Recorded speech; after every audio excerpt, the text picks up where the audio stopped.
Hey, what's going on? Travis here with trainaggressive.com coming at you here. This is video number 2 of the 4 fatal squat flaws.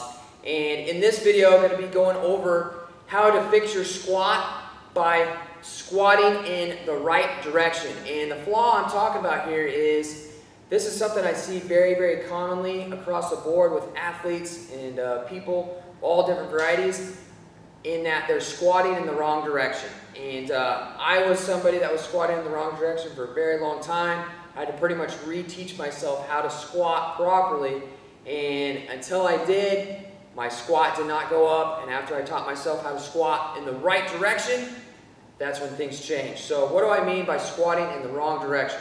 Obviously we're squatting down, but when you're squatting in the wrong direction, I mean squatting horizontally, so side to side, front to back, versus squatting vertically, all right? When you squat horizontally, you lose a lot of potential strength from being vertical, all right? Another reason you want to teach yourself how to squat vertical is because, I'll go over the high bar back squat here in a second, it's a lot more functional and it crosses over to a lot more movements than a low bar back squat would, all right? And so if you're somebody like a competitive CrossFitter and you're in the sport of fitness, and you're doing overhead squats, front squats, thrusters, cleans, snatches, back squats, all that good stuff, we're going to want to be able to have a better high bar back squat than a low bar back squat. And I'm not saying that a low bar back squat is bad, it's just not as good as a high bar back squat is. And if you want a bigger squat, you're going to want to teach yourself how to high bar back squat and squat vertically.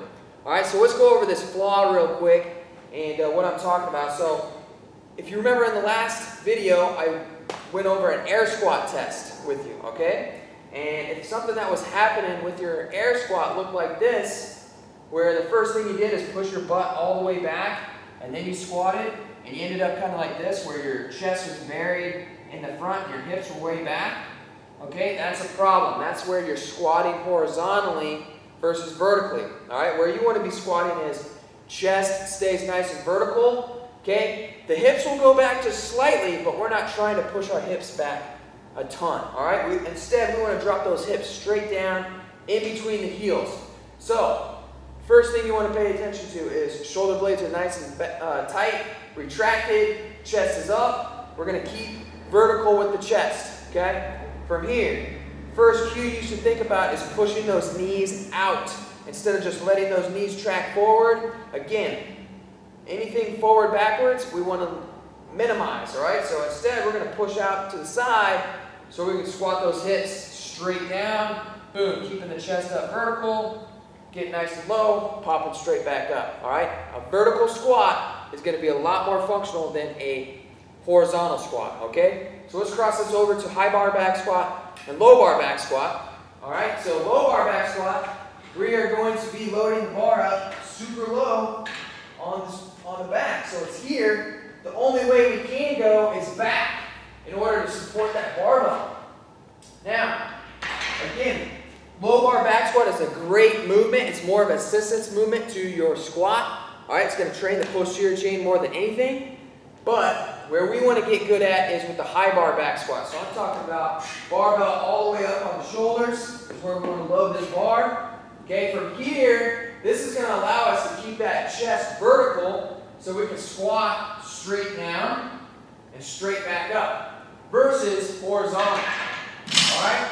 So that's a major flaw. If you're squatting front to back, horizontal, you need to fix that, all right? You want to have a vertical chest.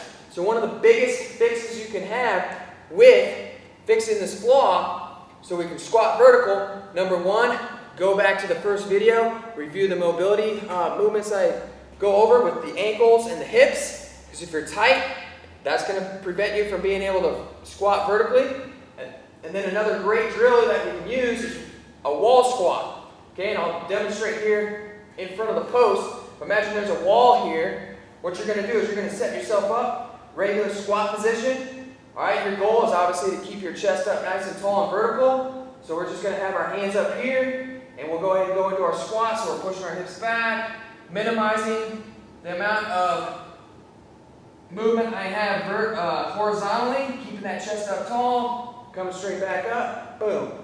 And I can tell As I mentioned, this was one of the biggest flaws that I had, was I wanted to squat with my hips way back and my chest coming down. So I'm tight in areas. So I can feel that just doing that drill. I tighten up in the lower back a little bit. Okay, it's hard to move super efficiently with that, but over time, you're gonna improve. So if you're somebody suffering from this flaw, that's a great drill that you can add in now, today, to help you improve. So I'd recommend doing that every single day before any of your training sessions, definitely before any squatting sessions. It's gonna help you stay up nice and vertical. And again, when you're squatting, make sure you're squatting with a high bar back squat, all right? So teach yourself how to high bar back squat, get more efficient at high bar back squatting.